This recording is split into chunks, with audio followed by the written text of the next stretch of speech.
in our design, we could put them on 1 meter spacings. It's called a bridge of 1,000 trees. Timber bridges have been around Atlantic Canada for a long time as well. In fact, in the old days, at the turn of the century in New Brunswick, over 75% of the bridge inventory was timber. And in 1915, in the bridges being constructed, 80% were being constructed in timber.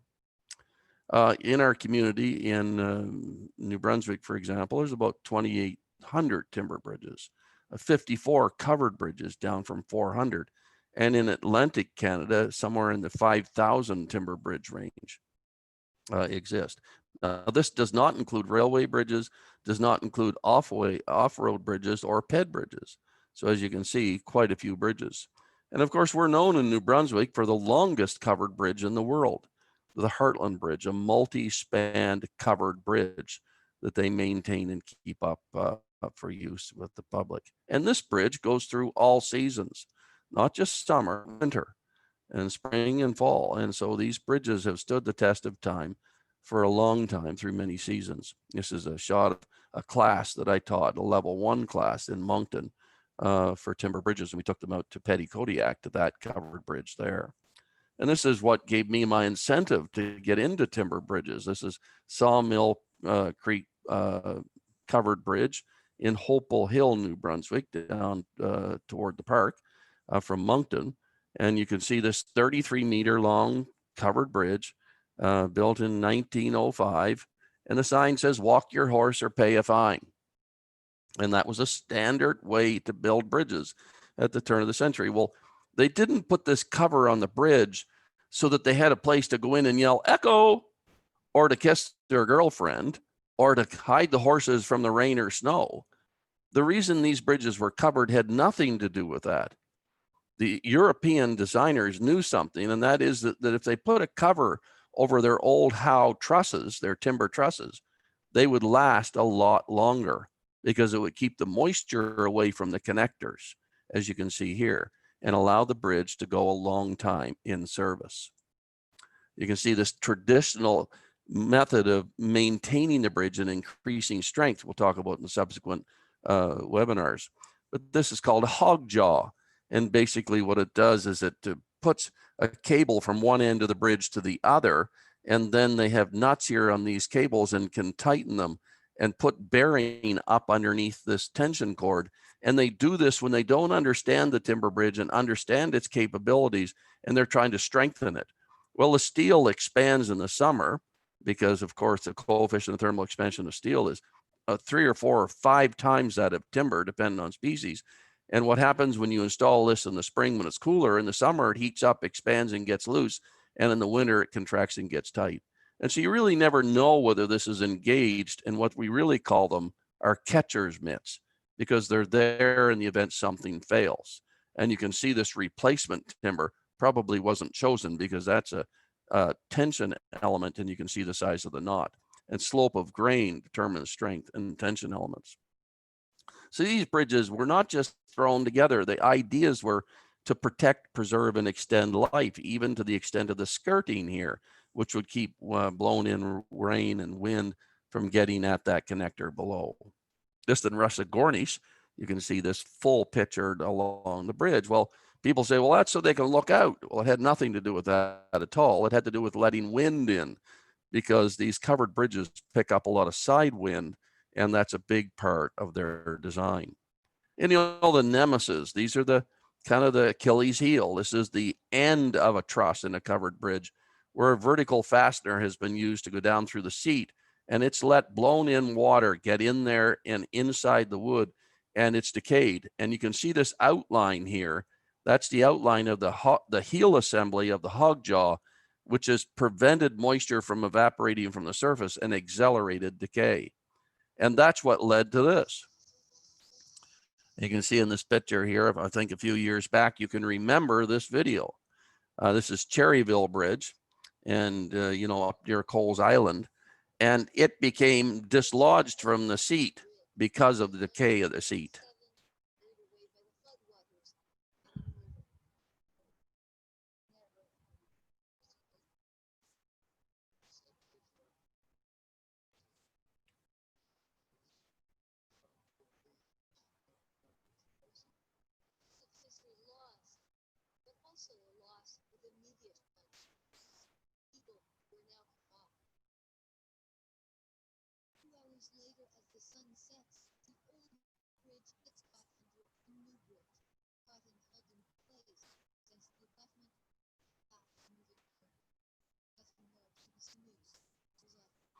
So what I want to draw your attention to here is the fact that this bridge,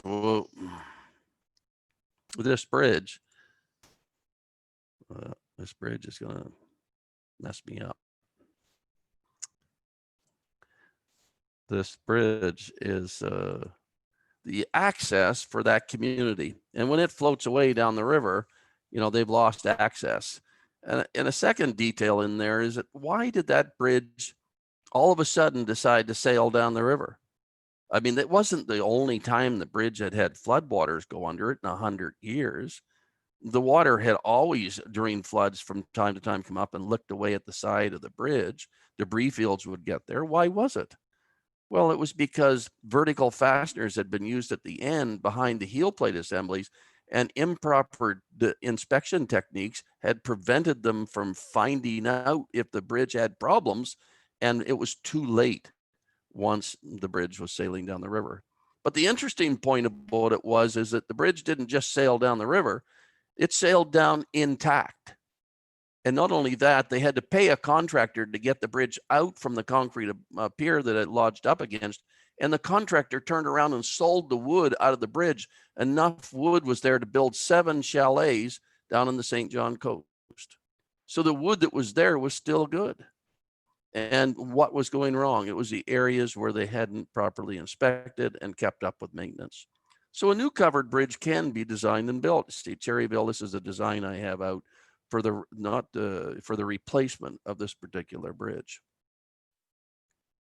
So timber's use declined in the 20th century. We know that it was displaced by steel and concrete. Why was it displaced? I mean, why did over a period of time wood become used less and less and less? After the Second World War, the GI Bill, and the military, the soldiers all came home, we started to see the advent of the growth of our highway system. And by the 60s, steel and concrete were kind of coming into play. And by the 70s, when I went to school, wood was beginning to fall out of vogue. It was the beginning of the great panacea of precast concrete. People felt that precast concrete would span longer distances, carry more loads, and of course, provide longevity, which timber bridges, in their opinion, didn't have. But of course, we just know that's not true.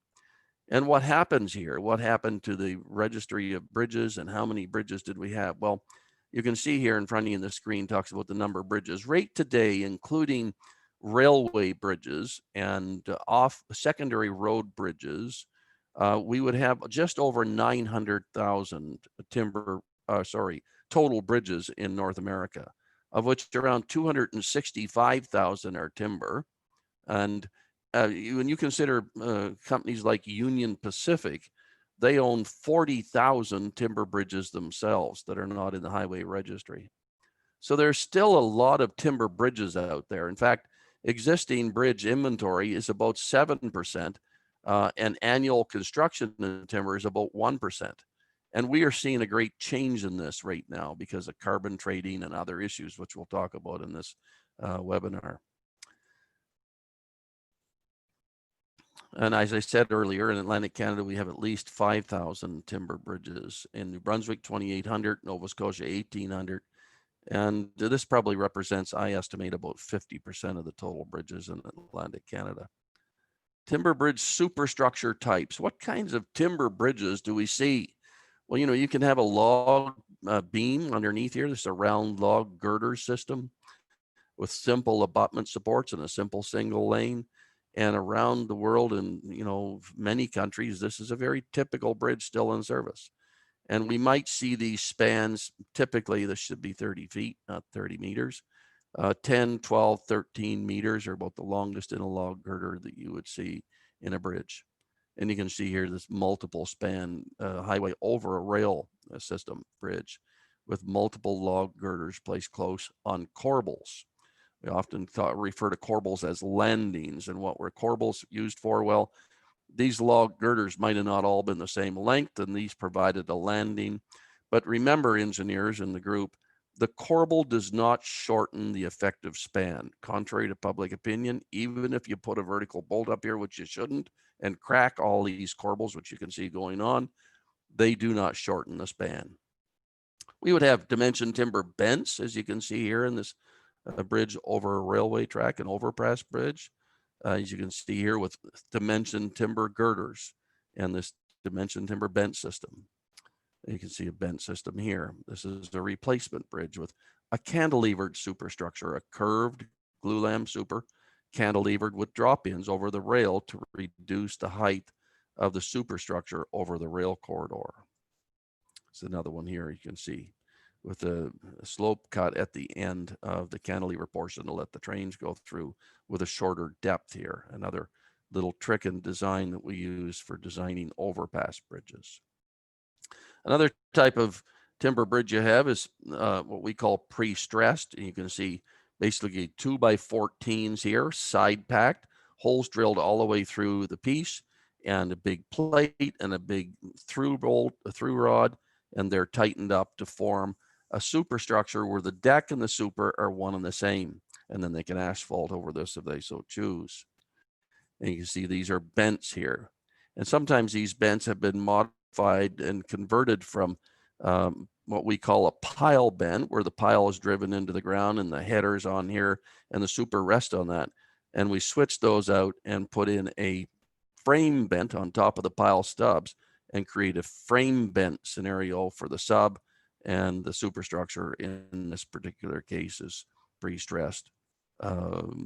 Laminations, vertically laminated without glue, laminations of, in this case, Doug fir. Underneath, you can see the piles that can be dimension timber or they can be round timber. You can see this guy's been healed up with a wrap and injection of a 2-part slow cure epoxy to build strength. And you can see this cap here working forward. It's another little interesting old bridge, 140 years old. You can see these hanger rods here going from the compression cord, and these are the webs. And you can see the webs here, one direction only. On this side, one direction only here. Now, this is an interesting bridge because of one of the features that I like to refer to in this bridge, because Percy Allen is a very famous engineer in Australia, and he designed this bridge. And you can see this hanger rod assembly. They painted the bridge. You know, you never paint with more than 29% solids on heavy dimension timber because it holds the moisture in.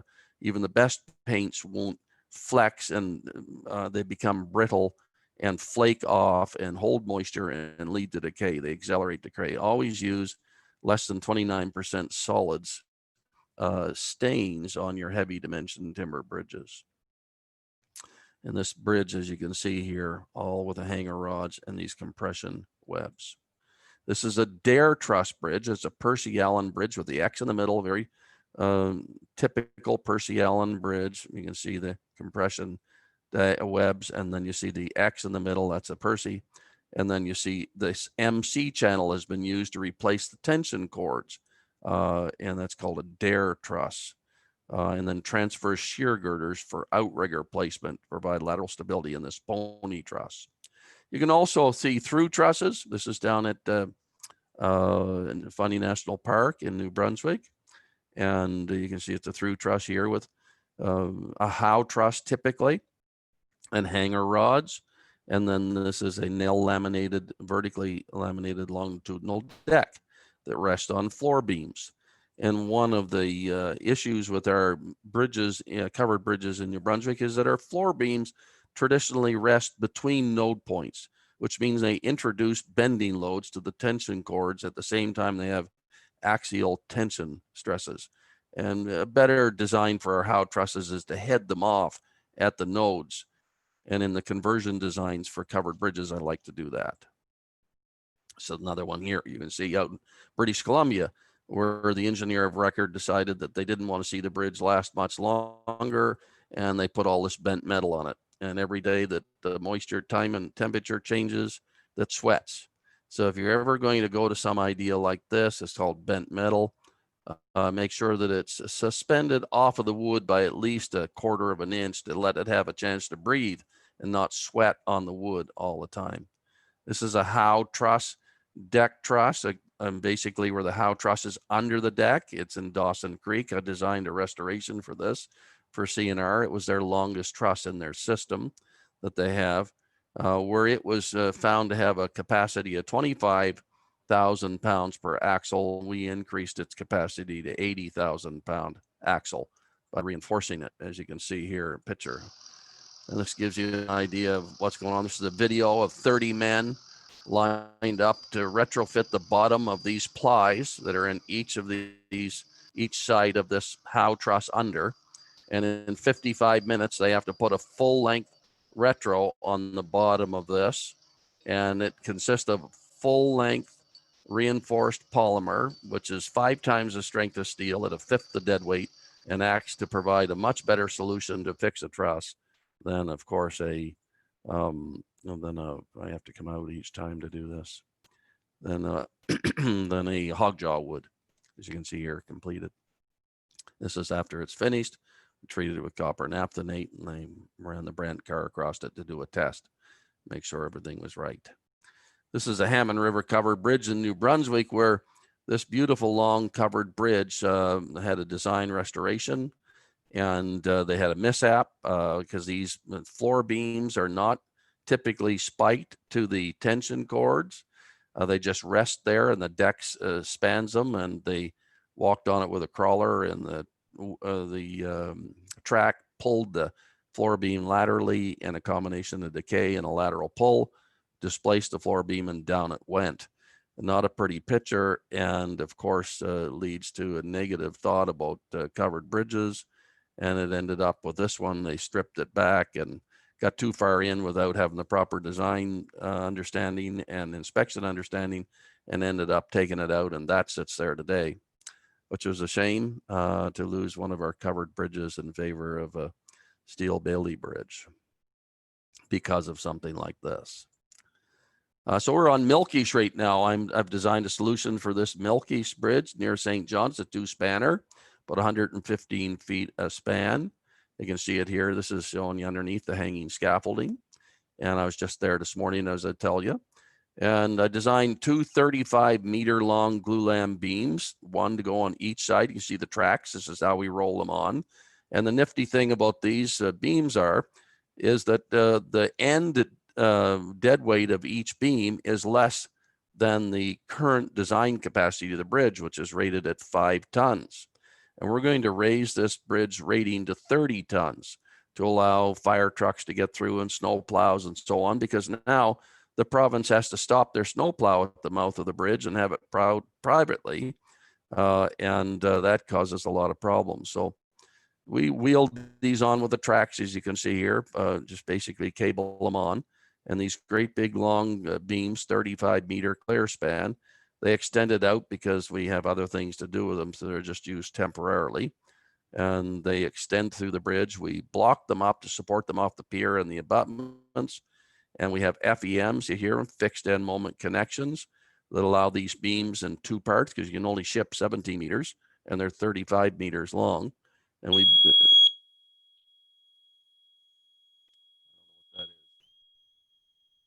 fire test, who knows? Sorry. You can see here this FEM basically is providing for the longer.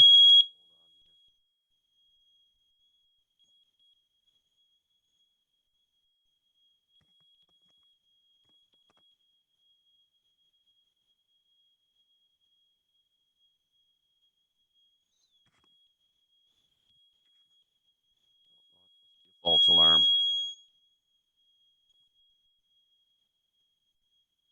Okay, we'll see if I can keep on going. And this is what we're doing to the bottom of the truss, as you can see here. We're basically shear paneling the side of the truss to compensate for shear failures created by these floor beams where they've been overloaded. And then this tension cord here has a piece of high strength fiber underneath it, and a glulam packer beam, as you can see here, to increase the stiffness. And this allows us to restore this truss to bring it up to a 30-ton rating. Well, Hey these, Dan, is yeah, that coming from the hotel? yeah, it's a hotel. Okay. Yeah, it probably won't go on for too long there. So I'm yeah, hoping it's just I hope that they're just doing a test. yeah, I'm sure that's probably what it is there, but we can still hear you anyway. So I don't know what else to say. Nothing to be done about it, I guess.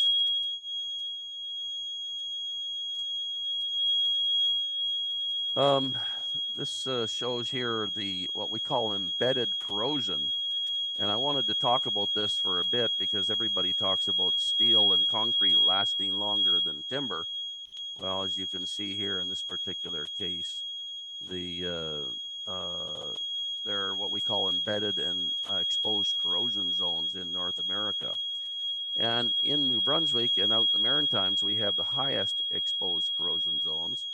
And of course, the reason for that is that the trade winds tend to blow up from the southeast a good part of the year, and it harbors the salt-laden air in and around the fjords and inlets and holds them next to these timber bridges.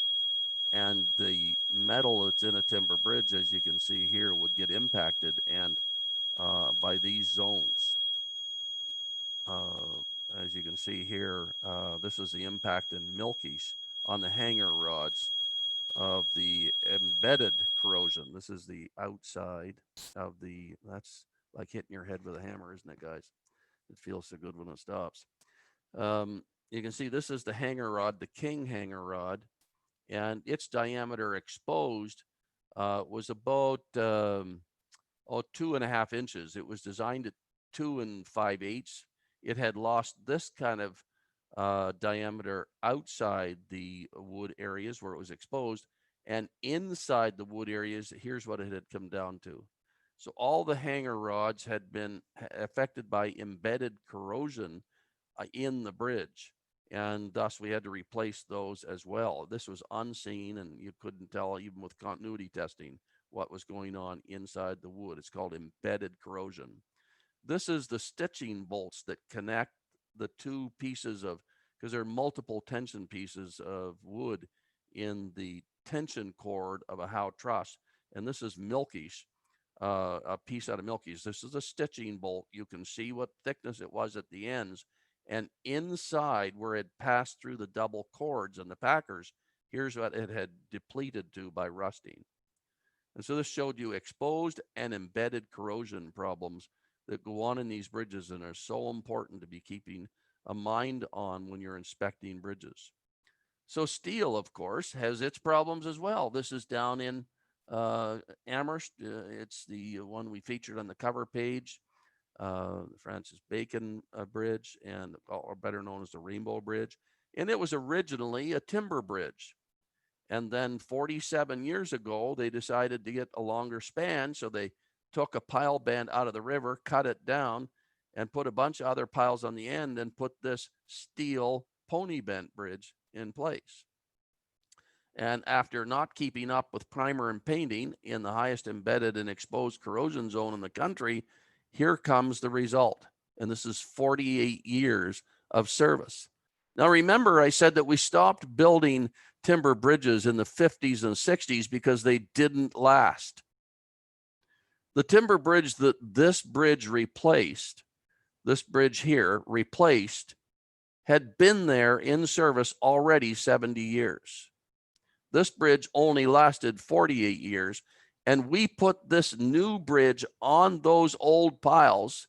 Some of them were 80 years old at that time, and we basically built a new timber bridge on the old piles, and this timber bridge has a 100-year design life, and the steel one was done at 48 years.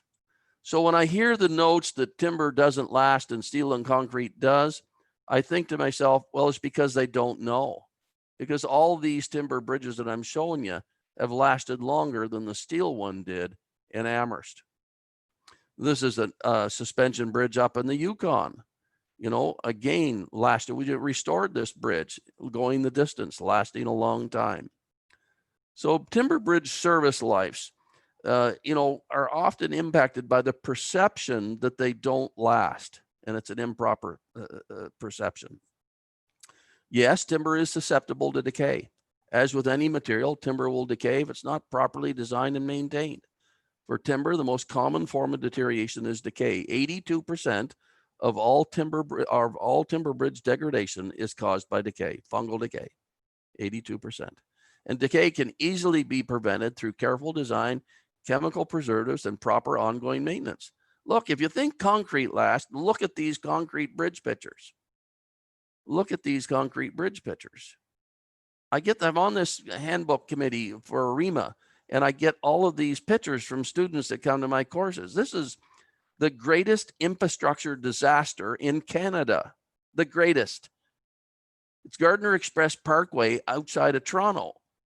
And in Toronto, they're spending $1.8 billion to fix concrete bridges with an average age of 32 years. Yet timber doesn't last. You see, and when you don't fix it and when you don't look after it, this is what happens. And no one wants this. We don't want bridges to fall on people, but yet we have to maintain them. And so somehow we've got into this misplaced idea that concrete and steel last and timber doesn't. Now, steel has its own problems. This is rust-resistant steel, which the province of Nova Scotia won't use and doesn't allow in their specs. Why? Because in salt-laden air around coastlines, the patina of moisture that gets on these steel bridges leads to decay, to rust. And this rusted connector is 27 years old, made with rust-resistant steel, as this one is 28 years old. And this one, you have to use structural paint to keep this guy going. And this one. So, just because it's steel and concrete doesn't mean it lasts. So what are the conditions for decay with timber? This is kind of a rain exposure zone in North America. And any place where we see lots of precipitation, we see opportunity for decay.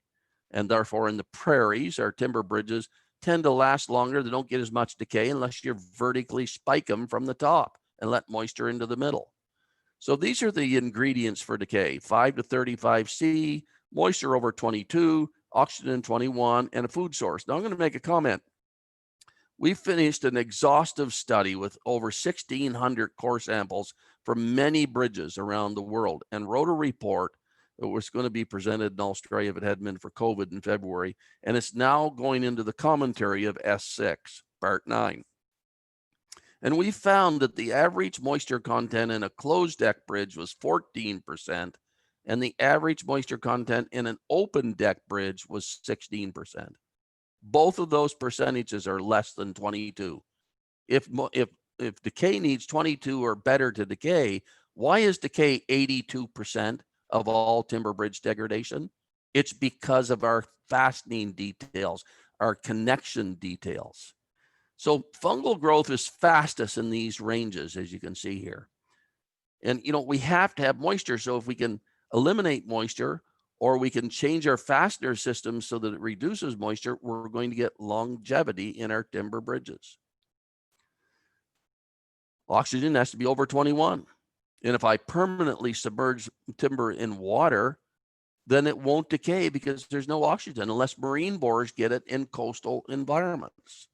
So I often see engineers will come up to an old timber bridges where they've got piles in the abutments, and they'll say, let's pull all those timber piles out because they've got to be decayed underground. They must be terrible. And I say, well, that's the worst thing you could do. Leave them in the ground and use them for mud sill piles, because the wood down under the ground will be as good as the day you buried it because there's no oxygen. The food source, of course, is wood. So just a few pictures. Look at this one. That's kauri, dug out in Western Australia. They found it when they were digging it. They figured it was in the ground 10,000 to 50,000 years. Look at the guy standing on it. Look at this guy. He's in the bayou in the southern part of the United States.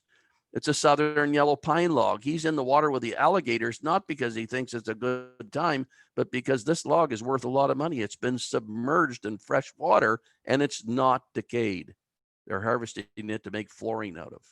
Well, look at this. I took my daughter one time to a King Tut exhibit in Perth, Australia, and they had all these exhibit items that were in the Pharaoh's tomb, and they're all made from wood, and they're 3,000 years old, and they're not decayed. Why? Because there's no moisture. Look at them all, still intact. You know, a guy's skidooing across northern Manitoba, and he sees a stick coming up through the snow. And he stops, he looks at the sticks, he digs around the stick with a spade because he's interested in it. Well, he marks the GPS location because there's no other wood around, marks the GPS location, goes back later, and they dig down and find what? The HMS Investigator that got locked in the ice hundreds of years earlier and was still intact with the bedclothes and the skeletons and everything else. The people had all died on it. And the wood was still intact. What was missing? Temperature. The bridge was literally put in the fridge and didn't decay. So we can remove any one of moisture, oxygen, and temperature, and decay does not occur. So how do we prevent decay in our timber bridges? What are the top 10 things we can do to prevent decay? Well, the first is we can stop putting vertical fasteners through from the top, connecting our decks to the girders underneath. It's the single biggest thing we do wrong today with timber bridges. I tell my students, look, stop using vertical fasteners from the top and you'll extend the life of your timber superstructure threefold. Stop the use of meltoid barrier. That's putting pieces of metal and bent metal around wood that will sweat and keep holding moisture in and around the wood. Make sure there's drainage. People often say, well, it's a loose deck. No sense of having a drain, Dan. Well, that's untrue. You need drains in timber bridges. Provide for moisture content induced change. When you buy a big dimension timber, 8x12 or 8x14 or 8x16, it's not dry. And so when you put it in place, it will dry because remember the average moisture content was 14 to 16. It will dry out. And when it does, it shrinks. And that creates looseness in the bridge. Stop the use of banding. You'll see it on piles, timber piles all over the place. The minute the timber pile starts braiding at the top because they vertically spiked the cap into it and it let decay in the middle, it starts to split and braid open. Well, what do? Band it. But nothing stops the tree annulus or the log annulus from buckling inward when it's banded. Stop near end drift bending. Provide proper clearance for breathing. Heavy percent solids, I talked about it earlier. Stop notching and use the proper size timbers. Let's look at a few of these now in detail. Look at this. This is in outside of Port Hope in Ontario. Look at this, a vertical drift pin into the top of a pile. It completely decayed it out because it let moisture into the bright wood, untreated wood. Look here again, untreated wood. Look here in these girders where the deck was spiked. They had to all be taken out. Look what happens. The spike lets water into the bright wood, untreated wood, and they decay. Look at it here. This is so typical in timber bridges. It's why timber bridges get a bad name, because the maintenance cost goes up for them to keep them going. And they'll go out and replace and do the same design detail in the replaced item that they built it with. And why? Because everybody knows timber is out of vogue. And who wants timber anymore? We're going to steel and concrete, and we'll just keep this bridge going long enough to replace it with steel and concrete. And that's what's changing today as we see new timber bridges get designed and built and better techniques for maintenance being used. Stop verticals. Stop verticals. Switch out the verticals for horizontal. You see in this whole bridge system, they're switched to horizontal. Switch to horizontal. Horizontal here, horizontal here. Stop meltoid barrier. And then, they put meltoid barrier and then put a vertical bolt through it and the water sticks underneath it and it leads to decay. Here's another one here, meltoid barrier. Meltoid barrier, look, took all of the girders out. They put a new precast concrete top on it. They put lag screws down through meltoid barrier from the top, put wells in them so that the water would hold. And within 6 years, the bridge was gone. Better drainage. Don't let drainage come on the wood. If you care about drainage on a galvanized pipe, care about it on the wood. Don't let the water come out of drain and get right onto the wood. Now look at this here. This drain was installed on a bridge. They went out and put them at 20 foot on center, and 20 foot on center landed it on every cross bearer. They didn't bother to put a $2.49 extension that would have taken the water off this cross bearer. After they put the drains in place, 3 years later, they started having potholes above. This guy got decayed. He lost capacity, started to lead to a pothole. They sent a guy out with hot mix to fill the pothole.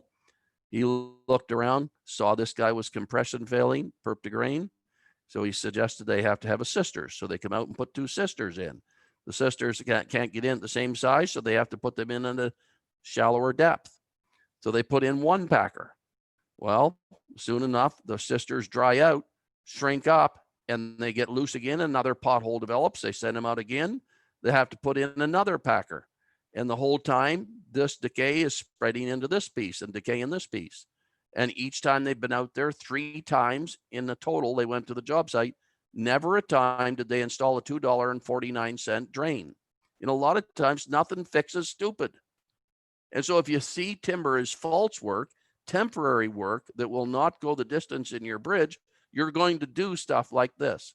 I see timber as a long-lasting material, not as a short-term material, but as a long-lasting material.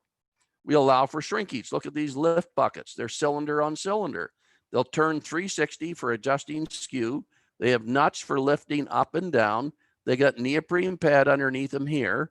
And this whole thing lets the bridge move up and down and change for skew.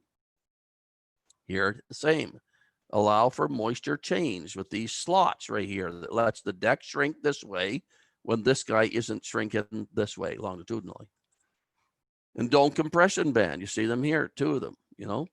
What happened? Well, he put the first one on and it fell down here because the wood shrunk and it buckled in. He had to put a new one up top.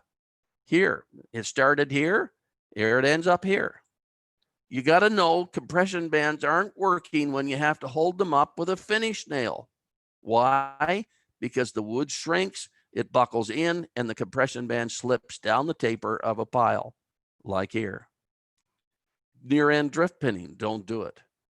Leave some space for the wood to breathe. Always be thinking about wood breathing. Don't fill up concrete around your wood piece and not let it breathe and dry out and then wonder why it decays, like here. Building up riprap all the way around these whales and basically leading to a bunch of air, a bunch of moisture, and subsequent decay. Bent metal tops on your post, they don't work. If you're going to use them, you have to have space to let the wood breathe. Best thing here is really a slope cut. Copper naphthenate heavily and anchor seal a paraffin wax in water. The same goes here. Stay away from the solids paint. You put the solid paint on a curb, the first thing you know, the curb's decaying because it can't breathe.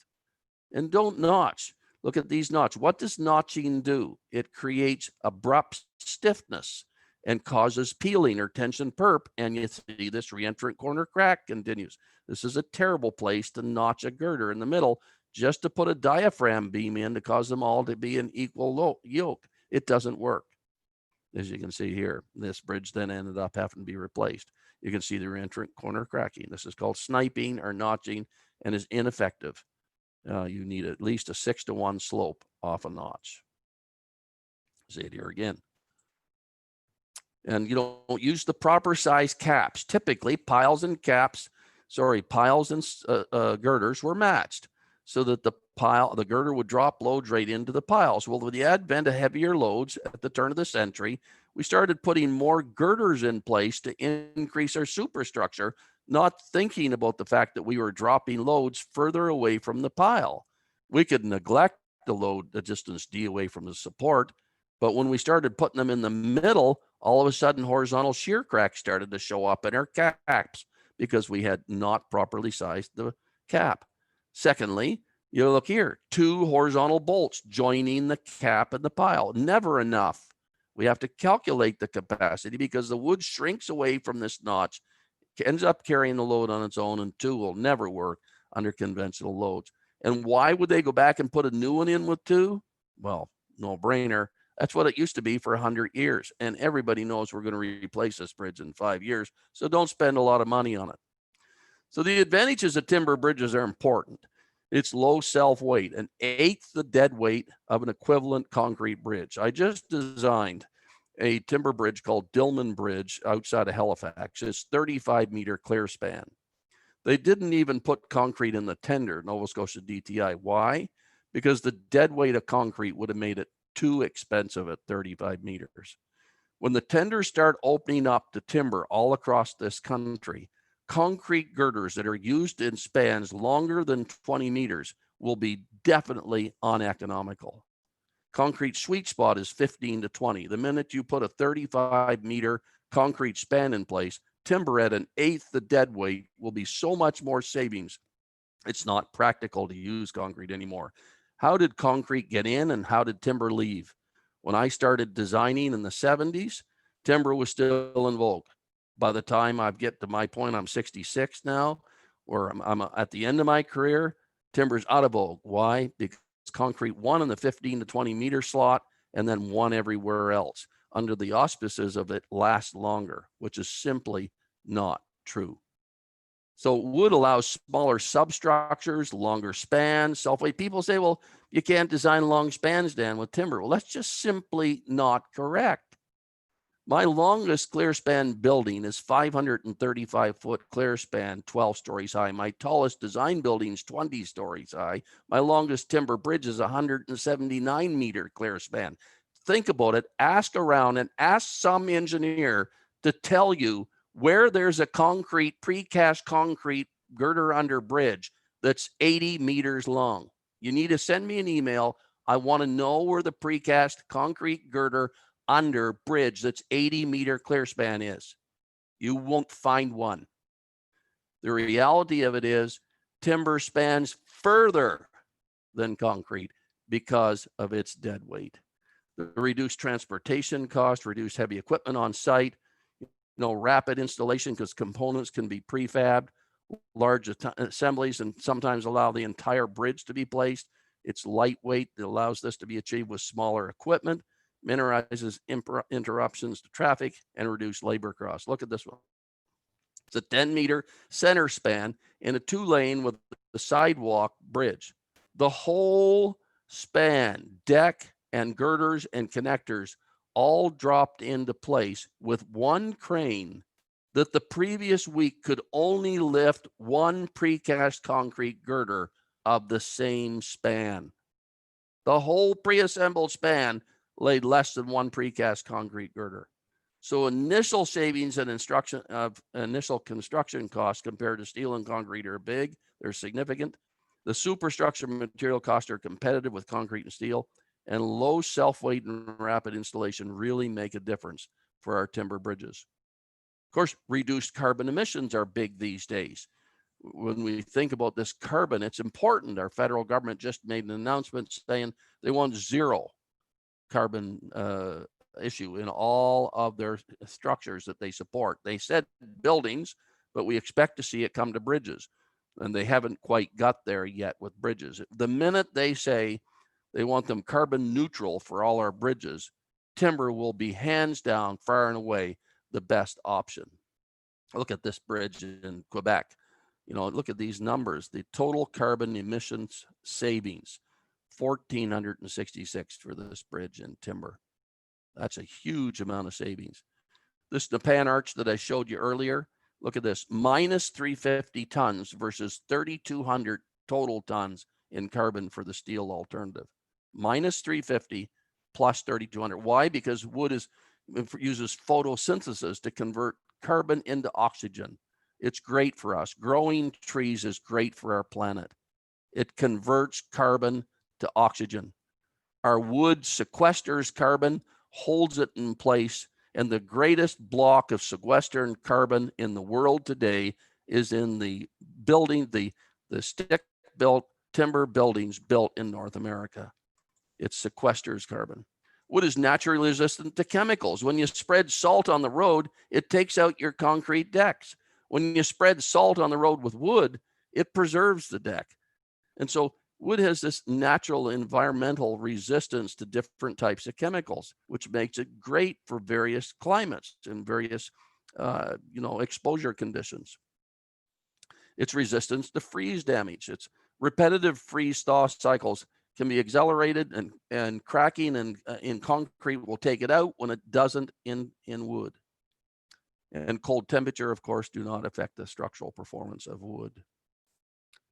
You can use high-strength fiber, which is an area that I've put a lot of time into over my career, having first developed it back at UNB many years ago.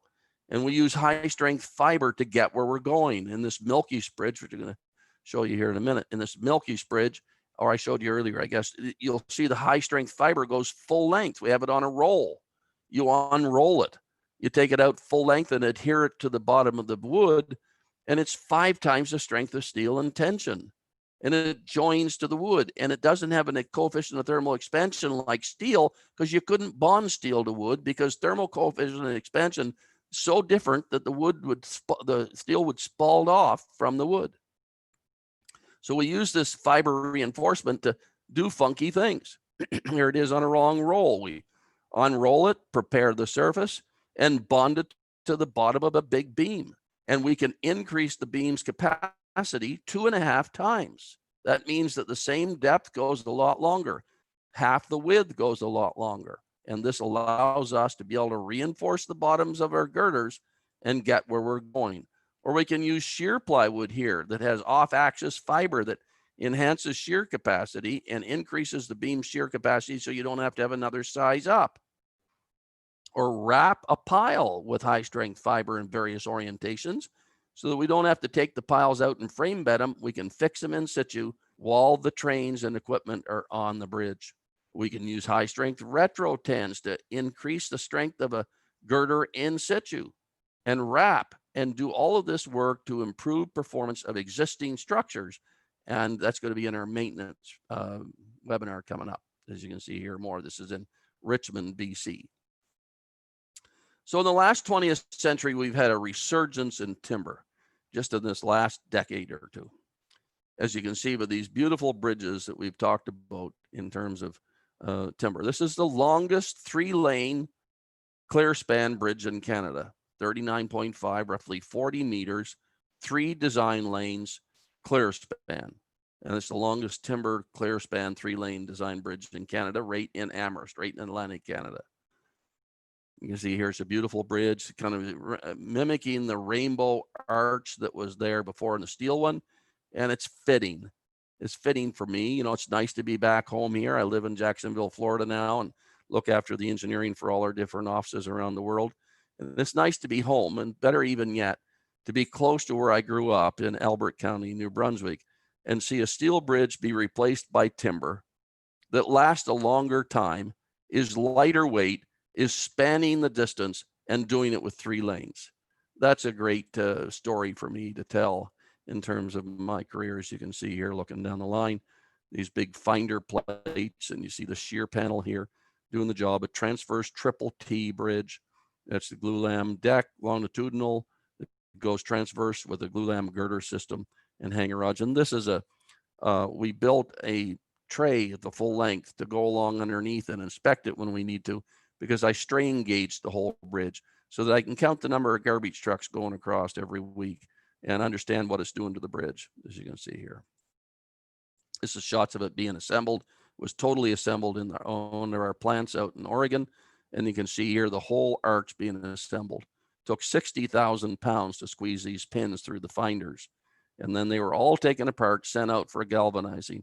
You can see the height of this man in terms of giving you a scope of the truss.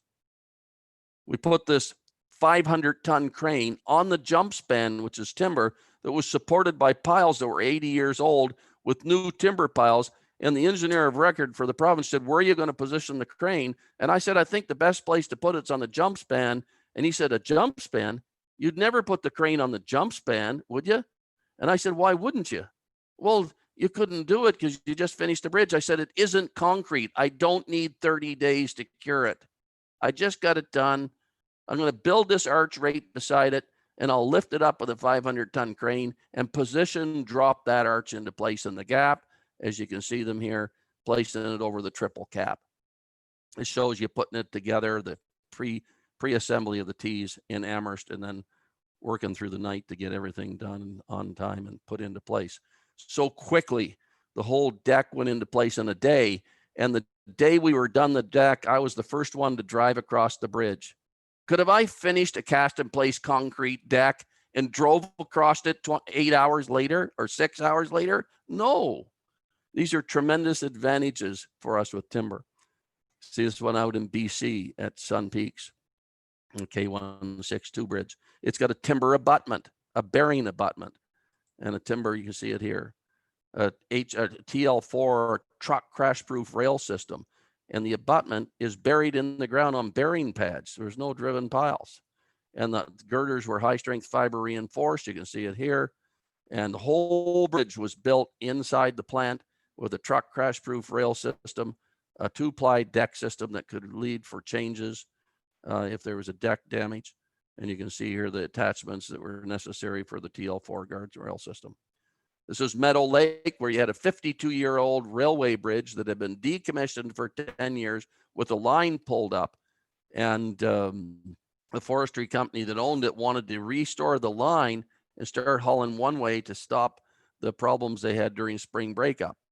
So they had a good heavy haul road bed here. And basically we restored this old bridge that had been decommissioned for 10 years, put a new deck on it, and opened it up to L110 loads. That's heavy duty truckloads on an old bridge. So there's an old bridge out of service, being inspected, finding the bad actors, fixing the bad actors where they needed to be fixed, a new transverse deck put on it, and put back into service. That's the way we like to see wood go and be continued in its use. This is in Providence Road in Ontario. As you can see here, old and new. Fix the old, put the new. Restore and extend life. Old and new. Snake Road in Hamilton, Ontario. Beautiful bridge. Use the old, put the new on it, and put a 2-laner back in play with good service for the community, because they didn't want to have the bridge tore up and the intersection on the other end all raised up. They wanted to be able to keep this old bridge in service, as you can see here. Dickinson Road up in Ontario as well, a pretty bridge. The old and the new, using the old and the new to go up over a railway line. Old, new, new, old. This one here in Clallam Bay, Washington, back it's at least 25 or 30 years ago when I just started with high strength fiber. We put these girders into place and they were totally treated after machining, and we installed gauges in the high strength fiber area to be able to tell when the tides come in and so on and what effect that had on the bridge. This is one I have designed in Austria. As you can see here, transverse shear girts. It was a beautiful bridge made out of reinforced glulam. They couldn't get the arches in the retort, so we put a roof on them. Over in Scandinavia, they've been leading the way with this new timber bridge move. You can see here 47-meter single spans coming on. They're really moving ahead. And in Scandinavia, most of their bridges are not treated. They have to find ways to put roofs and covers over them to extend life. As you can see here, 47.7 meters. That's the total length of the bridge. Interesting designs, all coming in timber. It's post-tension transverse, vertically laminated transverse post-tension. Starburst kerf plates, louvers on the side to keep the water from getting at the side of the piece, with a popped up bent metal top system to create roofs, as you can see here. Let the wood continue on underneath with no treatment, and kerf plates here on their pins and the finders. It's another one here, total length of 147. The main span in the middle is 70 meters. A pony truss, you can see the arch going here with the web elements in the bank piers. You see this multi-span, 36 meter each span timber bridge, 5 spans. These bridges are coming back. Timber is coming back, and in a big way, as you can see all over the world today. And this means that there's this change. The pendulum swung too far over to the concrete steel option. And concrete was not the panacea we thought it was. Concrete bridges are blowing up on them at 40 years. Spalling, reactive aggregate issues, and so on. or meaning that concrete just doesn't go the distance the way they said it would. It isn't going 100 years. And we have evidence that timber bridges do, because there's plenty of them around, like 54 covered bridges in New Brunswick that are 100 years old, as you can see here with starburst kerf plates and dowels. Beautiful bridges in timber, resurrecting the opportunity to see timber go the distance and be in popular use scenarios again all over the world. And it's happening here in Canada. And we're designing lots right now just for this reason, because governments are beginning to realize that it's not just about carbon, it's about benefits, the savings, so on. That Roger Bacon Bridge, the Rainbow Bridge in Amherst, was 6.5 million in concrete, 3.7 in steel, and 2.9 in timber. The Dillman's Bridge, the same types of responses. Concrete was double. Now they're opening up all their tenders to timber because it's driving down the cost of concrete and steel. At the same time, timber is coming in and showing that it's a good use opportunity for various functions. When any time you take and you have three materials that are there to compete, and you take one out and only allow the other two, it drives price up. And so governments are realizing that they want to keep their prices down. You see this Cowley Creek Bridge, 16.5 meter, 2-lane bridge. They assembled the whole thing and lifted the whole bridge at one time onto the finished piers. You can see here, one crane lifts the whole bridge, and away it goes into service. Alderley Avenue, the same thing, pre-assembled on a weekend at 8 o'clock on Friday night. They gave us the permit. They de-electrified the lines because the electric trains. And by Sunday night at 8, we had built a bridge across this gap for 2 railway lines, 3 spans, heavy skew. And this is the same here. 7 o'clock on a Friday night. On Sunday night at 8, we had the bridge finished, put into place, and traffic was on the bridge, and trains were going underneath it. And not often could you do anything like that with concrete and steel. And if you did, the cost would be significantly higher. Newry Island, the same thing. In 11 days, we had to take and use a ferry to get old folks off the island. And we restored this 62-meter bridge, working around the clock to put a single lane across. The temporary sidetrack bridge that would have needed to be built cost more than restoring the timber bridge, putting water lines back in and so on. So this shows you just how timber has come back now in vogue around the world because of the way it's at. I think the summary and conclusion for us today, I've ran over a little, is that timber is coming back. It was here for a long time because it served a purpose. People forgot about what that purpose was in the light of what seemed a better solution, steel and concrete. It hasn't lasted the way they wanted, and we're now looking again to timber. With the proper construction details and methods for design, timber bridges go the distance and can properly be designed for a 100-year lifetime and last many, many years longer. Maintenance and design are 2 key aspects of that, and the next 2 webinars will talk about design, proper design strategies, and then proper maintenance strategies for timber bridges to extend life. Thank you for putting up with me for this time. I look forward to having you in the next 2 webinars, and if there are questions, I'll take those now. Awesome, Dan. Thanks for that that great webinar. We do have one question so far. The malthoid barriers, the peel and stick flashing, are common for residential wood decks, top of joists below the decking. Does the problem occur when larger timbers cannot dry out versus a light 2x member? I understand you.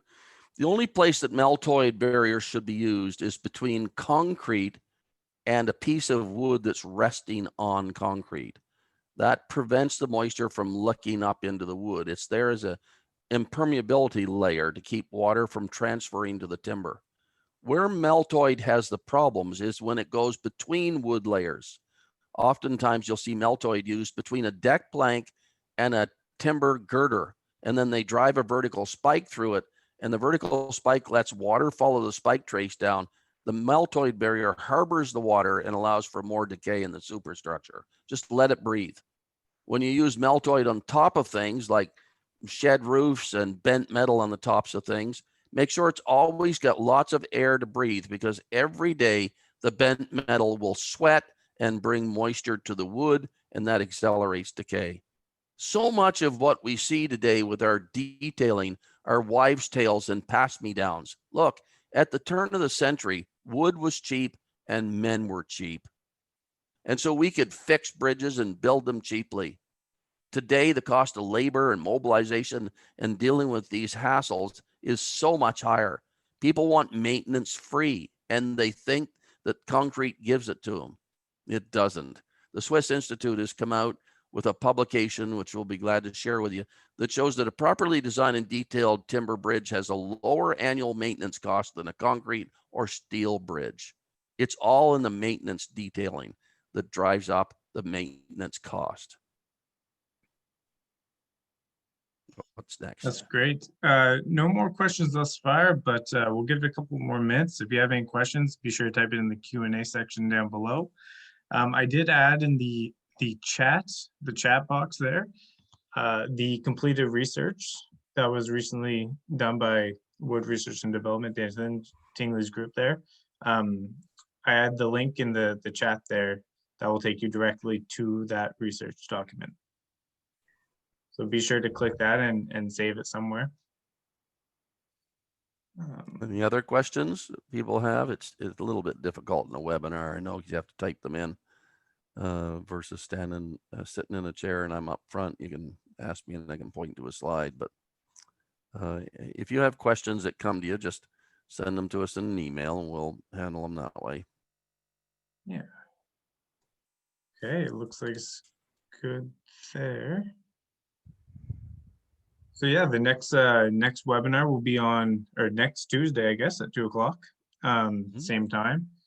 And it'll be on design of timber bridges. So be sure to register for that. We just did get another question come through there, Dan. So what are good replacements for drift pins at the end of logs or timber girders? I understand you. That's a good question because we often see drift pins used. And the term I use is near end drift pinning. What happens is they'll use them when you're building a cribbing, for example. They're very common in Nova Scotia to have cribbing piers and cribbing at abutments. And they'll either be an open or closed cribbing. That means there's an infill to make them closed to hold fines and smaller aggregate, or they're open faced cribbing where they're intended just to hold large aggregate.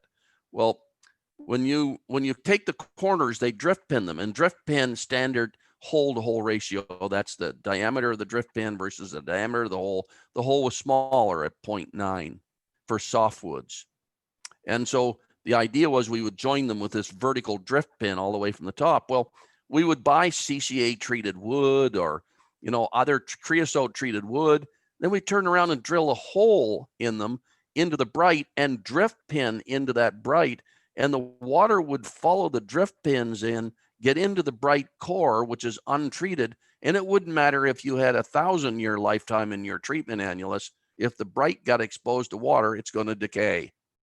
And so as a result of that, the drift pinning has often been an Achilles heel for timber.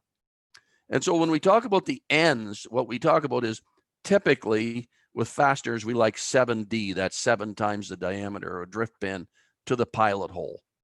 With 0.9 used for a drift pin, a typical pilot hole for a lag screw would be 0.7 of the root diameter of the thread. A typical pilot hole for a bolt is no more than a 1/16 of an inch larger than the bolt diameter for bolts up to 1 inch. And there's a reason for that, in that our bolt design values are based on pilot holes being close to the shank of the bolt. When they get to be big and sloppy, the design values drops tremendously. So we typically like 0.9 of the pin as a pilot hole in softwood, and we like to be 7D away from the end to where we put it in place. And as you know, I don't recommend drift pinning the corners of cribbing. I recommend saddle systems with all horizontal, as I showed in that picture. So your saddle system is what I recommend, and the pieces of wood that are coming up to the corner in a cross-hatched fashion would rest in saddles, successive saddles, cheek plates, and then you do a horizontal bolt through it, and horizontal is going to outlast a vertical by a factor of 3. So just saddle them in. And if you'd like to ask me, put an email to give me and I'll send you a little sketch, show you what they look like. There is a limit for arch radius. Another one of the questions from Edson is, what's the limit for a radius? Well, what happens with timbers when we make the radius is that the tighter the radius, the more radial tension in the element. And when we get smaller and smaller radiuses, we have to go to 1-inch thick laminations nominal from 2-inch thick laminations. So the tighter the radius, then the thinner the lamination so that it bends. Now, there is a limit. As you get into these limits in terms of radius and inches, you get down to 900 and 800. These are become too tight a radius, and they'll put too much what we call radial tension on the joint, and it'll want to pop the laminations apart down road. They get into tension perp. And tension perp is wood's weakest direction of strength. Wood is an anisotropic material. It has different properties in different directions, and its weakest strength direction is tension perpendicular to grain, where it's like 15 psi or 0.1 MPa versus, let's say, 2400 psi in bending or 16 or 18 MPa. So as you can imagine, it's huge difference. So we don't like wood to get into tension perp. That's how we split it. When we split a wood with an axe, we take the kinetic energy of the axe head going over our shoulders, and we got an incline plane to them with the wedge of an axe, and that kinetic energy transfers to tension perp energy, and you split your firewood for burning every year. That's how we split firewood. So wood is not really good in tension perp, and so you got to watch the radius of your arch in terms of not creating too much tension perpendicular to grain. Thanks, Edson. Who else has questions?